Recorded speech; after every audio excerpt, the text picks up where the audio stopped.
Dunia ini manusia dimanapun juga, bahkan yang sejahat apapun manusia itu, yang seateis apapun seorang manusia itu, ini yang gak percaya Tuhan.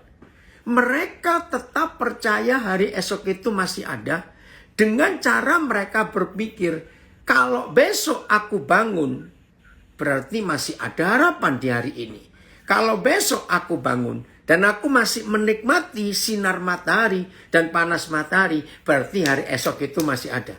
Nah, ini dunia yang orang tidak punya jaminan apa-apa, yang dalam kata Tuhan, mereka nggak pernah putus asa. Mereka tetap percaya hari esok itu masih ada selama masih bisa melihat terang. Keren nggak kalau begitu? Nah, itulah Papa kita di surga. Nah, semua kita, hari-hari ini orang penuh ketakutan. Masalah COVID belum selesai. Omikron belum selesai. Katanya sudah muncul anaknya Omikron. Saya nggak tahu namanya apa. Beberapa waktu yang lalu, waktu kami suami istri akan balik ke Papua, terus kami tes antigen. Terus istri saya itu tanya pada petugasnya. Tanya ya Pak, ini sekarang kok bisa muncul Omikron? Nah, deltanya kemana? Itu sambil meriksa kami. Dia tuh jawab, saya sampai ikut tertawa. Deltanya pulang kampung, Bu. Nah, terus istri saya itu ngomong, loh Pak, saya ini tanya serius. Kenapa Delta pergi kok muncul Omikron? Jawabnya, saya juga nggak tahu itu kemana. Lucu ya. Nah, ini pasti ada yang buat. Ya, masalah Omikron belum selesai. Sekarang perang Ukraina dengan Rusia. Aduh, dunia ini mau jadi apa? Ya, saudara perhatikan. Tetap ada harapan. Hari esok masih ada. Belum lagi minyak goreng lagi ribut. Nah, saya itu berkata kepada beberapa orang ya. Kami di Nabire di Papua nggak pernah rebutan minyak goreng itu. Kenapa? Tapi sudah biasa minyak goreng harganya mahal. Serius, kami di Papua nggak ada kekisuran soal minyak goreng. Terus saya berkata kepada beberapa teman dengan dua pilihan. Satu, ya nggak usah goreng-goreng toh, rebus saja semuanya. Kan gampang. Atau yang kedua, ayo kita kembali seperti zaman dulu waktu saya masih kecil. Di mana ada pohon kelapa, ya repot sedikit lah.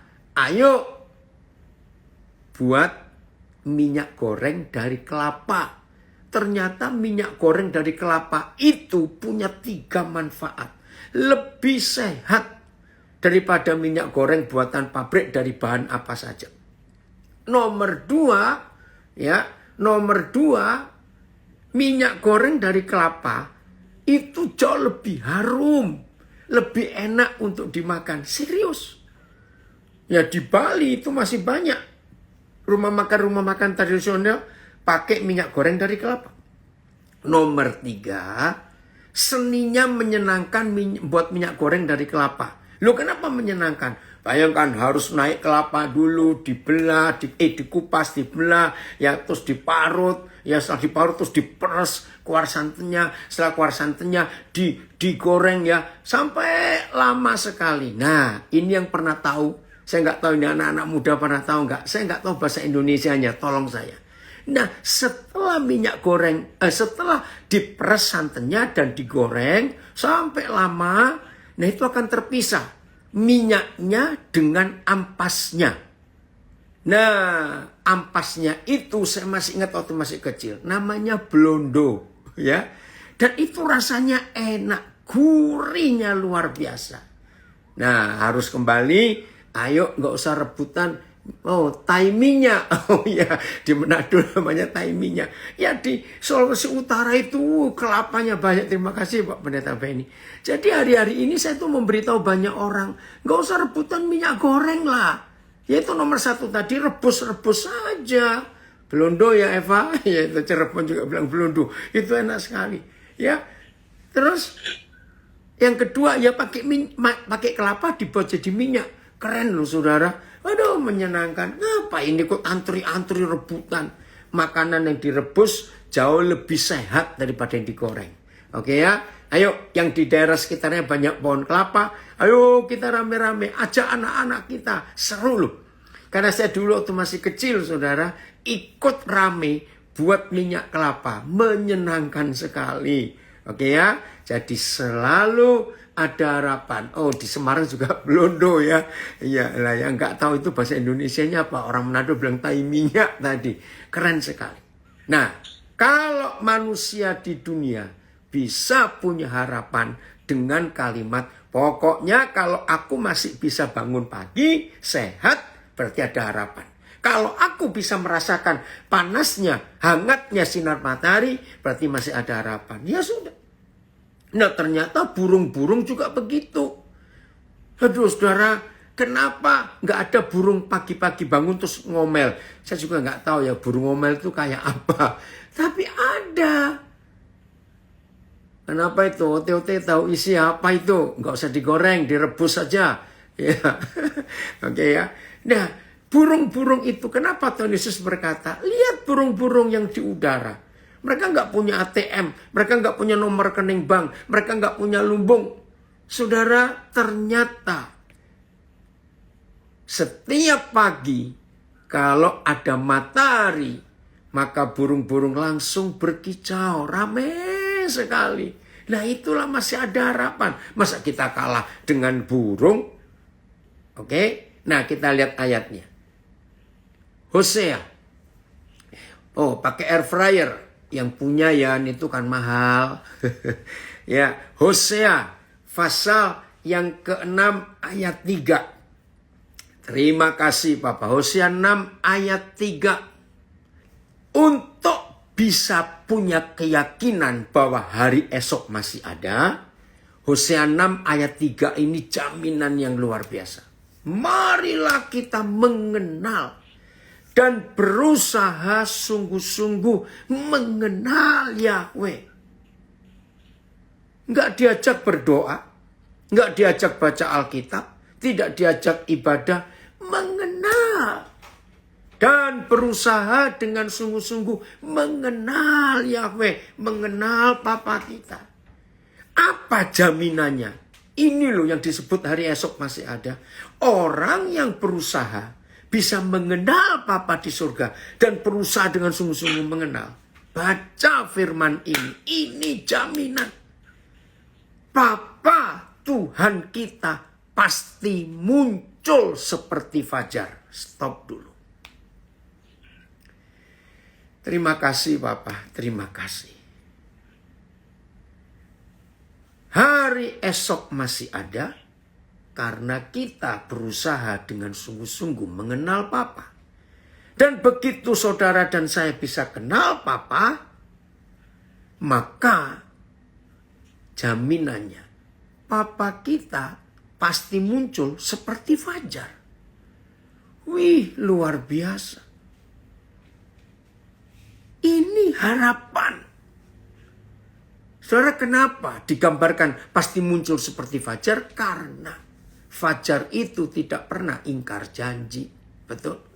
Saya percaya semua kita pernah ngalami. Malam ini, misal sekarang ini malam. Wih, lagi badai besar. Wih, kita mendengar deru guru halilintar, saut-sautan. Waduh, angin luar biasa. Misalnya. Oh, ini keluarga yang sharing tadi. Sudah 2 kali kena waktu Delta. Ya. Aduh, jadi betul-betul ada di Akademi COVID-19. Puji Tuhan ya. Nah saudara, ini yang dipercaya oleh dunia. Dan kita harus tahu juga. Pokoknya selama kita masih bisa melihat matahari, berarti harapan itu masih ada. Berarti hari ini ada hari yang baru yang muncul buat kita. Ini Papa kita yang tidak pernah ingkar janji. Nah bagaimana cara kita bisa mengenal Papa dan diajak sungguh-sungguh untuk mengenal? Jawabannya bergaul dengan dia. Bukan beragama. Maaf ya. Beda saudara. Beragama dan bergaul dengan Tuhan itu betul. Beda. Orang beragama hanya tahu peraturan tentang Tuhan mereka. Tapi orang yang bergaul dengan Tuhan belum tentu orang itu beragama, tapi bisa bergaul. Ini konsep yang penting yang kita harus tahu. Wih, papa kita luar biasa. Maka itu jangan jadi orang beragama. Lihat itu, orang beragama hobinya cuma dua. Merasa diri paling hebat, merasa diri paling luar biasa, paling suci. Orang beragama itu merasa dirinya lebih hebat dari orang lain. Nah, yang kedua jahatnya, orang beragama suka menghakimi orang lain. Tapi orang yang kenal Tuhan nggak akan sok suci, sombong rohani, apalagi menghakimi orang lain. Lihat aja Indonesia, lihat aja negara-negara yang mengaku diri beragama. Fakta, ya fakta. Negara yang paling kacau di dunia 100% adalah negara yang percaya agama. Aneh. Kalau kita mau hidup sungguh-sungguh dengan papa, nggak usah melibatkan agama. Maaf ya saudara, maaf. Yang belum percaya tidak apa-apa, tapi nanti kenal. Ternyata orang yang hebat beragama Kristen, ritualnya luar biasa, ketaatannya luar biasa. Saya jamin nggak akan pernah ketemu Tuhan. Nggak akan. Tapi kalau kita bisa bergaul dengan Papa di surga, maka di situ, nah saudara, maka itu kalau kita bisa bergaul dengan Papa di surga, maka kita akan makin mengenal Dia. Bergaul itu nggak harus beragama, menghadirkan Tuhan tiap saat di hidup kita. Oke, jadi ini penyebab yang pertama, kenapa orang takut menghadapi hari esok dan tidak punya hari esok, karena mereka belum mengenal Tuhan. Jadi kalau kita bisa mengenal Tuhan, waduh terima kasih. Jaminan Papa kita itu nyata atas hidup kita. Ya, puji Tuhan untuk itu. Yang kedua, mengapa orang susah beragama, mempunyai harapan untuk hari esok? Ini rahasianya. Sebab dia sibuk. Ya, saya ulangi. Sebab dia sibuk. Sibuk apa? Sibuk mikirkan hari kemarin dan sibuk mikirkan hari besok, hari depan. Renungkan. Orang tidak punya hari esok karena dia terlalu sibuk mikir hari yang sudah lewat dan terlalu sibuk mikir hari esok. Nah, orang yang sibuk ya memikirkan hari kemarin dan sibuk mikirkan hari esok, perhatikan. Dia pasti sedang tidak sibuk dan tidak mikir hari ini. Ya, perhatikan. Orang yang sibuk akan hari kemarin dan mikirkan hari esok, maka orang itu nggak punya kesempatan untuk mikir hari ini. Lalu pertanyaannya, lalu orang-orang itu kemana? Ya di awang-awang, berarti nggak ada di hari ini. Dia adanya di hari esok dan adanya di hari depan. Jadi dia tidak eksis ya di hari ini. Luar biasa Tuhan kita. Kalau kita betul-betul percaya kepada Dia, maka hidup ini luar biasa. Mari kita buka Matius 6 ayat 34. Sebab itu, perhatikan. Sebab itu, janganlah kamu khawatir akan hari besok, karena hari besok mempunyai kesusahannya sendiri. Keren sekali. Ya. Terus, kesusahan sehari cukuplah untuk sehari. Jelas ya? Ini Tuhan Yesus yang ngomong. Ya. Oh ini ada yang komen dari Langoan.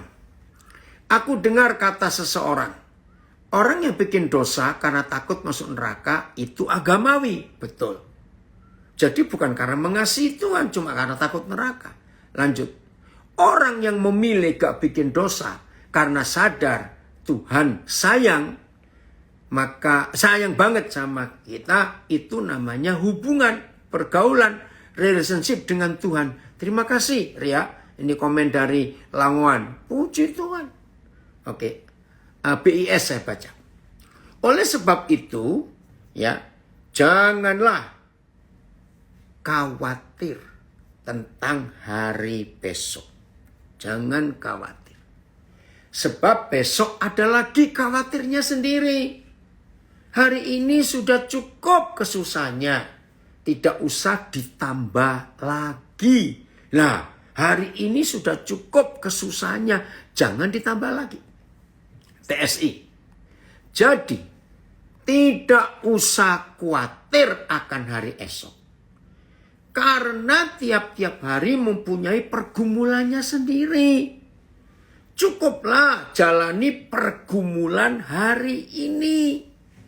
Jangan tambah lagi dengan pergumulan hari yang akan datang. Wah, TSI-nya ini lebih gampang dimengerti ya. Oke ya, Gus 100 kata anak saya ini komen di situ. TSI-nya saya baca ya. Yang TSI ketiga. Maka janganlah khawatir akan hari esok. Karena tiap-tiap hari mempunyai pergumulannya sendiri. Cukuplah jalani pergumulan hari ini. Jangan tambahi dengan pergumulan di hari yang akan datang. Wih, luar biasa. The message. Terima kasih, Edwin. Give your entire attention to what God is doing right now. Ya, saya terjemahkan. Ya, Ria, orang yang ketakutan terus, rasa nggak aman. Itu hidup di masa lalu dan di masa depan capek. Lihat ini terjemahan The Message. Ya, saya ulangi. Give your entire attention to what God is doing right now. Jadi manusia itu harus memberi perhatian penuh kepada apa yang Tuhan buat sekarang. Hebat. And don't get worked up about what may not happen tomorrow. Dan jangan sibuk untuk sesuatu yang belum pasti. Bahkan dikatakan bagus bahasa Inggrisnya, what may or may not happen tomorrow. Yaitu sesuatu yang bisa terjadi dan yang tidak untuk besok. Itu belum pasti. God will help you deal with whatever hard things come up when the time comes. Wah, the message bagus. Ini kalimat terakhir saya terjemahkan. Papa kita akan menolong kita dan terlibat dalam hidup kita di hal-hal yang berat sekalipun itu baru muncul. Tolong, The Message yang punya ini. Terima kasih Edwin. Bagus sekali terjemahan The Message. Jadi jangan sibuk yang kemarin-kemarin atau yang belum terjadi. Sibuklah beri perhatian khusus tentang apa yang Papa buat sekarang. Jangan mikirkan yang kemarin-kemarin. FYH. Jadi, jangan khawatir akan hari esok. Esok pun Tuhan akan memelihara kalian. Hari ini sudah cukup banyak kesusahannya. Betul. Setiap hari itu sudah banyak kesusahannya. Yang harus kalian pikirkan. Oke. Oh, ini ada yang komen dari Lampung. Saya setuju. Ya, istilah ini bagus. Jadi, setiap hari itu punya judul cerita masing-masing. Sesuai dengan skenario-nya. Keren, terima kasih Jen. Ini dari Lampung, saya ulangi. Jadi, tiap-tiap hari itu judul ceritanya masing-masing beda. Wih, judul cerita ya. Siapa yang membuat skenario? Ya, seharusnya Papa dengan kita. Betul. Nah, seringkali ada di antara kita buat cerita sendiri, namanya ngarang. Nah, kalau kita ngarang buat cerita sendiri, ya berat sekali. Waduh, luar biasa, puji Tuhan. Ini anak saya dari Sorong. Oh, luar biasa. Ya betul. Ya dengan janji dalam Matius 6 ayat 27. Yaitu bahwa tidak seorang pun dapat menambahkan sehasta saja pada jalan hidupnya sendiri. Kita hanya bisa ada di saat ini. Dan tidak bisa mundur ke nggak bisa mundur ke 1 menit yang sudah lalu. Atau 1 menit yang akan datang. Betul Aho. Ini luar biasa. Saudara. Nah dengarkan ya. Ini hal yang penting. Manusia. Oh BMK. Oke. Dari Siantar. Oleh sebab itu janganlah khawatir tentang hari besok. Sebab besok ada lagi khawatirnya sendiri. Hari ini sudah cukup kesusahannya. Tidak usah ditambah lagi. Benar. Nah sekarang saya dapat pengertian ini. Berapa tahun yang lalu. Terima kasih Bapak. Terima kasih. Dari ayat Matius 6:34 yang kita baca. Ada satu kesimpulan bahwa tiap hari hidup yang kita jalani itu sudah cukup berat. Begitu ya? Setiap hari yang kita jalani itu sudah cukup berat, saudara. TSI-nya tadi ya, TSI-nya lagi sekali, Filipus. Ya, ini ada yang tanya. Orang yang seperti itu mungkin tidak punya rasa aman, betul. Karena orang yang insecure, tidak punya rasa aman, gelisah terus. Nah kenapa ada orang gak punya rasa aman? Karena dia gak punya jaminan. Saya baca TSI-nya. Jadi tidak usah khawatir akan hari besok. Karena tiap-tiap hari, tiap-tiap hari mempunyai pergumulannya sendiri. Cukuplah jalani pergumulan hari ini. Jangan tambah lagi dengan pergumulan hari yang akan datang atau yang belum datang. Puji Tuhan. Dengarkan ini. Setiap hari itu sudah berat yang kita hadapi. Ngomong aja. Setiap hari masing-masing kita memikul beban tanggung jawab hidup. Itu kira-kira 50 kilo. Ya. Nah sekarang bayangkan. Kalau 50 kilo hari ini, lalu kita tambahkan 50 kilo di hari kemarin, lalu kita tambahkan 50 kilo untuk hari esok. Ngerti nggak? Ini yang saya dapat berapa waktu yang lalu. Manusia terbodoh di dunia, maafkan saya. Nah, begini. Orang yang paling bodoh di dunia itu bukan orang nggak sekolah, bukan orang nggak kuliah. Orang yang paling bodoh di dunia itu adalah kalau 3 dimensi waktu itu dicampur jadi 1. Jadi hidup yang hari ini itu dicampur dengan waktu yang kemarin dan dicampur dengan waktu yang akan datang. Bayangkan, untuk 3 hari yang dimensi waktu kita, hari kemarin, hari ini, dan hari esok, kalau tiap hari bebannya 50 kilo, berarti orang bodoh itu menyampur 3 hari untuk menjadi 1 hari. Saudara bayangkan. Dan biasanya orang yang takut tentang hari esok itu nggak cuma takut untuk besok. Bisa takut untuk sebulan akan datang. Nah orang yang punya beban masa lalu itu nggak cuma yang kemarin. Ada nggak orang yang nggak bisa tidur karena peristiwa setahun yang lalu, peristiwa 9 bulan yang lalu, peristiwa yang terjadi 6 bulan yang lalu itu dibawa masuk semua ke hari ini. Aduh, betapa bodohnya. Iya, jadi bongkok betul, bukan cuma bongkok, jadi gepeng-peng, saudara. Bayangkan. Ayo, jujur aja ya, jujur. Siapa yang membawa beban sebulan yang lalu, kalikan 30 kali 50 itu 1.500 kilo. Ditambah beban hari ini 1.550 kilo. Ditambah beban lagi untuk besok, minggu depan, bulan depan. Aduh, saya nggak bisa bayangkan. Oke, saya beri contoh fakta. Ya, fakta. Ini betul-betul fakta. Tolong jawab ya kisah ini ya. Tolong jawab. Betul Novi dari Halmahera, anak saya bilang orang yang nimbun beban, yang kemarin-kemarin, hari ini, yang besok-besok dipikul semua. gepeng, nggak bisa berjalan, diam di tempat. Betul sekali. Nah sekarang coba, oi Deo, Papa belum dengar kabar kalian ini. Kan 2 hari lalu, ya kalian dinyatakan positif, nggak usah takut ya. Asal hidup sehat, hidup benar, Tuhan akan tolong. Gini kisah ini ya. Yang pernah ngalami pasti ngerti. Yang belum coba mikir. Suatu hari ya, itu ada yang ngaku saya tobat, dibodoh-bodohin si kunyuk untuk mikul beban yang kemarin-kemarin, untuk mikul beban yang besok-besok. Aduh, capek sekali. Nah, suatu malam ada satu keluarga, papa mama dengan 3 anak.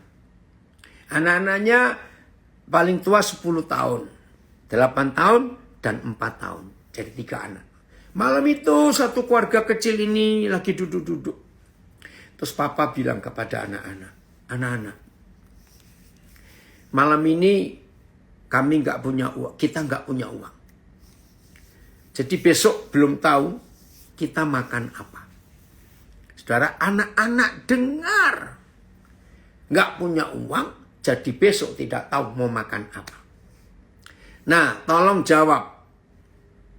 Apa reaksi anak-anak? Ayo, apa reaksi anak-anak? Oh iya, ada kesaksian ini. Saya pernah ngalami, Pak. Tapi bulan ini nggak mau bodoh dengan intimidasi iblis karena Tuhan baik. Betul. Oke, jawab.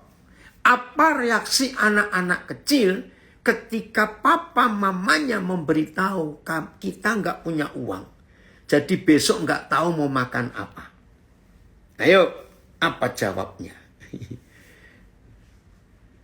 Iya, ada yang jawab ini dari Surabaya. Anak-anak cuek aja. Betul, nggak ada reaksinya. Bukan nggak ada reaksinya, Alambas. Iya, anak-anak tetap tersenyum di Instagram saya. Iya, anak-anak cuek. Kalau anak pendeta berdoa, jangan terlalu rohani lah. Pak Jeki ini, Pak tanya secara umum kok.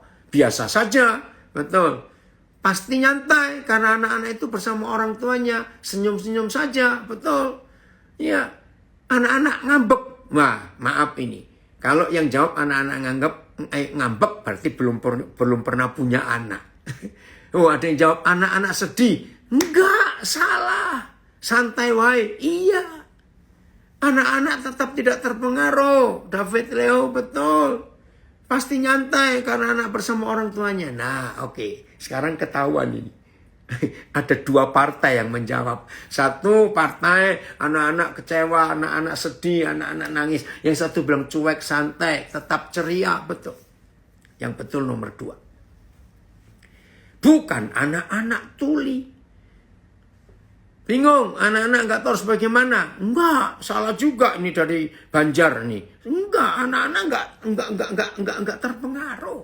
Coba saja. Kenapa? Karena anak-anak gelundung wae, kata Pak Pendeta Setiawan. Karena anak-anak masih melihat ada papa mamanya. Selama anak-anak masih lihat ada papa mamanya, mereka cuek. Mereka santai, mereka main-main, mereka lompat-lompat. Saudara, karena mereka percaya, kan ada papa mama. Pasti bisa cari makan buat kita besok. Terima kasih Bapak. Nah inilah fakta saudara. Bagaimana anak-anak itu rileks. Ya betul ya. Anak saya Pak Pendeta Rianto jawab, anak-anak itu selama masih melihat ada papa mamanya, nggak akan panik. Tidak akan panik. Catat ini, perhatikan baik-baik. Nah, kalau saya balik, berarti kalau ada di antara kita yang mengaku anak Tuhan, ya dengar. Kalau ada di antara kita mengaku murid Yesus, tetapi masih sering takut, khawatir tentang hari esok. Izinkan saya berkata, orang itu belum jadi anak papa di surga. Maaf, saya tidak menghakimi, saya tidak menuduh. Selama kita mengaku murid Yesus, anak-anak papa di surga, ternyata kita masih khawatir tentang hari esok. Berarti saudara belum jadi murid dan anak papa. Udah gitu saja. Ayo kita bertobat. Jadi kalau hari ini kita dengar berita, hari esok masih ada.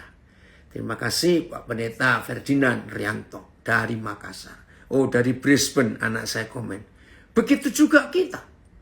Kalau papa berada di sisi kita dan kita berjalan bersama papa, kita tidak perlu khawatir. Terima kasih Jud, ini anak saya yang di Brisbane. Betul. Maka itu kalau saudara masih khawatir, maaf. Saya tidak menuduh, saya tidak menghakimi. Kalau saudara masih khawatir, berarti saudara sedang tidak berjalan dengan papa di surga. Saudara sedang menjauh dari dia sehingga saudara nggak bisa melihat dia. Makasih David, ini anak saya dari Surabaya. Maka itu jadilah anak-anak di hadapan papa supaya tetap percaya penuh kepada papa di surga. Betul. Itu dia. Sudah Ceki, komennya jangan aneh-aneh. Wah, menyenangkan sekali ya kalau kita bisa hidup seperti ini. Nah, saya ulangi lagi. Ya, dengar. Roma, ini papa tunggu. Jadinya kapan ini kamu berangkat ke Nabire? Ya. Dengar. Hari ini selesaikan untuk hari ini. Beban hari ini saja sudah berat. Yang hari kemarin sudah nggak usah dibawa ke sini. Sudah lewat. Ya, sudah lewat. Yang hari esok belum jadi, belum tentu ada. Biarin di sana dulu. Maka itu saya ulangi, orang bodoh di dunia ini. Kalau orang itu menyampurkan 3 dimensi waktu di hari ini. Hancur hidupnya. Saya ulangi. Jangan bodoh mulai hari ini. Jangan dicampur aduk 3 dimensi waktu ini. Kemarin, hari ini, esok. Dibebankan ke semua hari ini. Mati orang itu. Oke, ini ada bahasa Jawa dari kitab Amsal. Makasih. Ya, Ricky, kamu orang Sunda kok bisa bahasa Jawa. Sak temene panganti-nganti iku pancen ono. Panganti-nganti itu dalam bahasa Indonesia artinya pengharapan. Sak temene sesungguhnya pengharapan panganti-anti iku pancen ono. Lan pangarep-arepmu ora bakal ilang. Jadi pengharapan kita nggak akan hilang. Wih, terima kasih. Ya, OPMK. Ya, saya baca lagi ya. Oleh sebab itu janganlah khawatir tentang hari besok. Sebab besok ada lagi khawatirnya. Ada khawatirnya sendiri. Hari ini sudah cukup kesusahannya. Nggak usah ditambah lagi. Setuju? Ini firman Tuhan. Oh, ada yang tanya. Mau tanya. Ada pendapat yang bilang.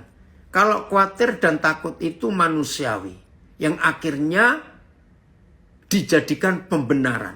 Berdasarkan firman Tuhan, jangan takut dan jangan khawatir tentang apapun juga. Berarti ini pilihan kita. Betul. Saudara, jangan berzina. Jangan membunuh, jangan iri hati, jangan mencuri, jangan menyembah yang lain kecuali Tuhan. Jangan. Termasuk jangan khawatir. Jangan takut. Nah, jadi semua perintah, saya ulangi, semua perintah yang didahului dengan kata jangan, itu konsekuensinya kalau kita melanggar sama hukumannya. Saya ulangi ya, supaya mulai hari ini kita nggak dibodohi lagi. Semua perintah yang Papa kita beri kepada kita, ya, dengan kata jangan di awalnya, jangan membunuh, jangan berzina, jangan mencuri, jangan iri hati, jangan dendam, jangan takut, jangan khawatir. Berarti kalau ada saudara yang mengaku anak Tuhan, anak Papa di surga, saudara mengaku murid Yesus, tapi saudara khawatir, saudara masih ada takut, maaf. Saudara berdosa sama dengan jangan berzina tapi berzina. Jangan membunuh tapi membunuh. Oke, terima kasih. Ini Pak Pendeta Ferdinand Rianto tadi. Ya, ingat seorang ibu dia khawatir gimana anaknya kawin saat suaminya kecelakaan. Pada kejadian 10 tahun lalu. Padahal anaknya waktu itu baru SMP. Padahal hari ini suami sehat, anak lulus kuliah. Nah kan rugi. Khawatirnya 10 tahun yang lalu. Padahal sudah sampai sekarang terjadinya beda. Itulah manusia. Maka itu tolong ya, Syuman yang tanya tadi. Jangan khawatir lalu kita khawatir. Jangan takut lalu takut. Itu namanya berdosa. Berdosa lagi sekarang. Ayub 3:25. Apa yang kutakutkan justru itulah yang menimpa aku. Apa yang kucemaskan justru itulah yang kualami. Nah, kan rugi. Nah, lagi sekali, bagaimana cara menghilangkan khawatir, menghilangkan takut? Bukan didoakan, bukan doa kelepasan, bukan doa puasa, bukan memberi perpuluhan. Awas, salah semuanya. Untuk menghilangkan rasa khawatir dan takut, bukan juga baca Alkitab. Tapi mengenal Papa. Itu loh, saudara. Mengenal Papa. Oke, jadi bagaimana baiknya? Ayo kembali ke Matius 6 ayat 32. Ayat terakhir. Ya, Matius 6 ayat 32. Nah, kita melihat itu.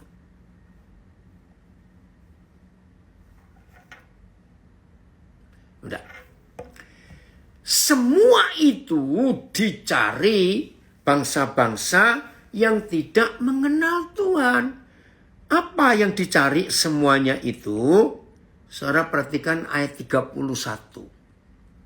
Ayat 31-nya Matius 6 ya. Supaya kita jangan ditakut-takutin oleh hal-hal yang dulu. Sebab itu janganlah kamu khawatir dan berkata, apakah yang akan kami makan? Apa yang akan kami minum? Apa yang akan kami pakai? Jadi mana makan, minum, pakai. Itu dicari oleh bangsa-bangsa yang tidak mengenal Tuhan. Wow.